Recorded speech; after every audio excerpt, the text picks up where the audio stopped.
asalaamaaleykum waa kër docteur ñu ngi leen nuyu di leen ziar leen ñaanal jàmm comme niñ koy tàmmoo defee ajuma bu nekk émission causerie tey ñu indi leen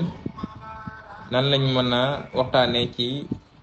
le bilan médical prénuptial mooy examen ak analyse yi ñaari way dencante war a def laataa ñu sëy ngir mën a mucc ci yenn conséquences yi nga xam ne mën nañ ko xaar ci biir sëy bi dinañ ko waxtaanee lu mat juróom jàpp fukki minutes lan mooy le bilan prénuptial mais également lañ leen wax yan mooy njëriñu bilan prénuptial yan mooy objectif bi lan moo tax nit ñi war ko def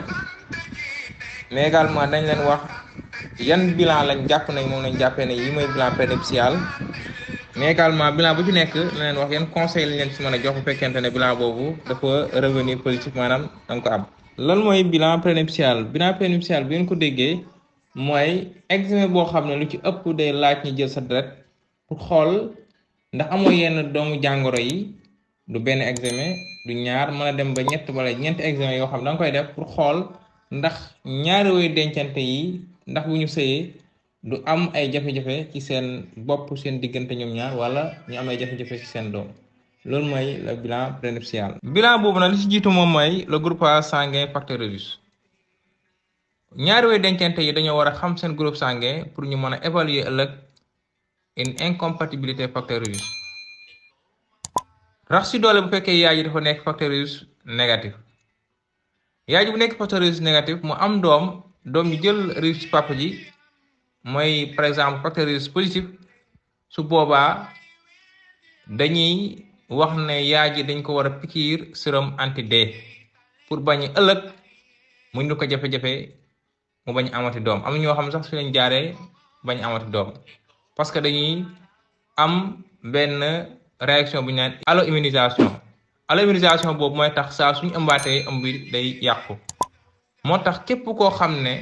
day dem def CPN dañ koy njëkk a bindal mu def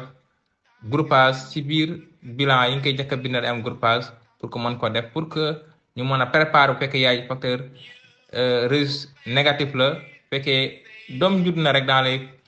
premières heures dañoo war a dem def li nga xam ne moom la ñuy wax groupage sanguin pour xam doom ji ndax newul facteur positif pour que ñu mën ko préparer yaay ji pour que ñu mën ko pikiir bu ñu naan sérum anti-D pour ëllëg su ko waree mën a amaat doom mu am doom te du am jafe-jafe. beneen bi si topp mooy électrophorèse de l'hémoglobine moom la ñuy def pour xam ndax ñaari way dencante yi am nañ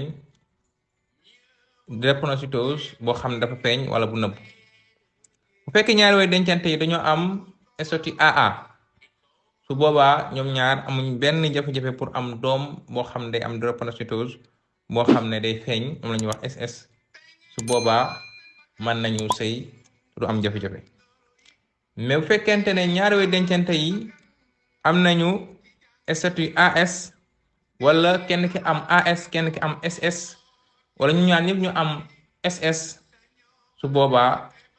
mën nañu am doom boo xam ne day am drépanocytose bu nga xam ne nag moom mooy bu mag bi mooy SS bi te boobu dafa métti lool ci doomu aadama non seulement dana am coono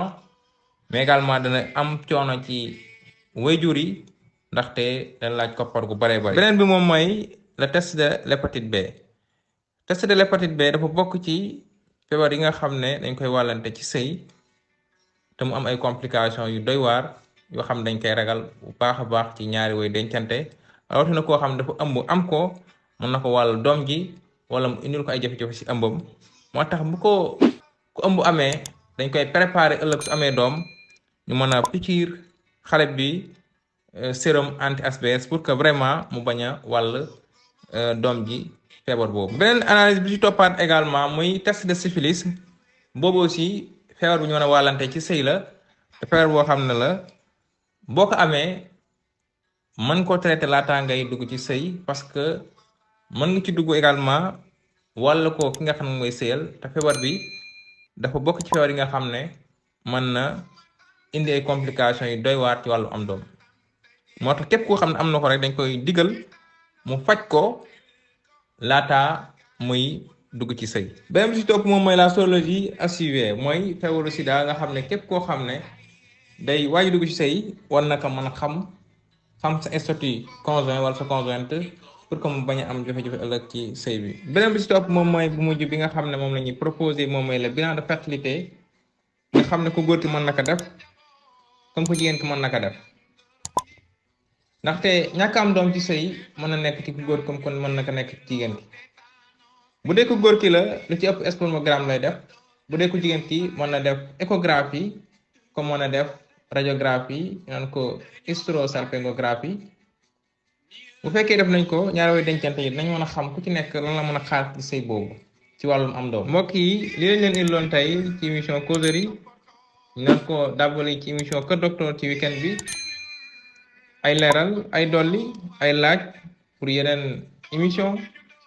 ñi feebar yàlla na yàlla fëgg seen bopp dañ jox dig daje ci beneen Kër Docteur ci beneen weekend jërë ngeen jëf.